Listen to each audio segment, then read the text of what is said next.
Los peleles griegos de la señora Merkel están desmoronándose. La convergencia de la centro-derecha con la centro-izquierda, llamada centro-izquierda, siempre juntas al servicio de Bruselas y de Frankfurt, no los pueden salvar. Temen las elecciones próximas, temen el castigo popular. Sin embargo, la lucha que estamos dando con Alexis Tsipras a la cabeza no es solamente griega, es europea.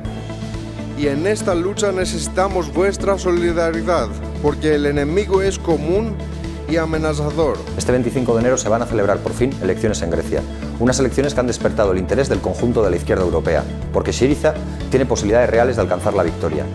Unas posibilidades que también las élites económicas y políticas ven como cierta, igual que el Fondo Monetario Internacional y el gobierno alemán, y por eso están incrementando sus amenazas y su extorsión contra lo que pueda ser la decisión del pueblo griego. Estas elecciones representan una oportunidad para demostrar el poder de la ciudadanía, el poder de los pueblos, para hacer descarrilar el actual modelo económico y político y para acabar con el régimen. Porque Syriza representa eso, representa la defensa de la soberanía del pueblo griego para decidir qué quiere que se haga a partir de ahora, representa la defensa de los intereses de las clases populares y representa la defensa de la democracia sin aceptar injerencias ni amenazas. Las elecciones de Europa son una oportunidad para renovar nuestro compromiso internacionalista, para acumular fuerzas e ilusión en pos de una Europa de los derechos, de la democracia y de la confrontación con un sistema socioeconómico injusto.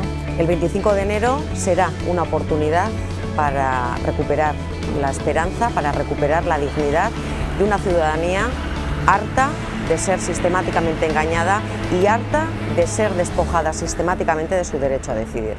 Es por lo que desde Euskal Herria Bildu vamos a participar en las elecciones del 25 con nuestro apoyo y solidaridad, porque la victoria de Syriza es la victoria de todas y de todos, y el futuro de Euskal Herria depende también de su lucha.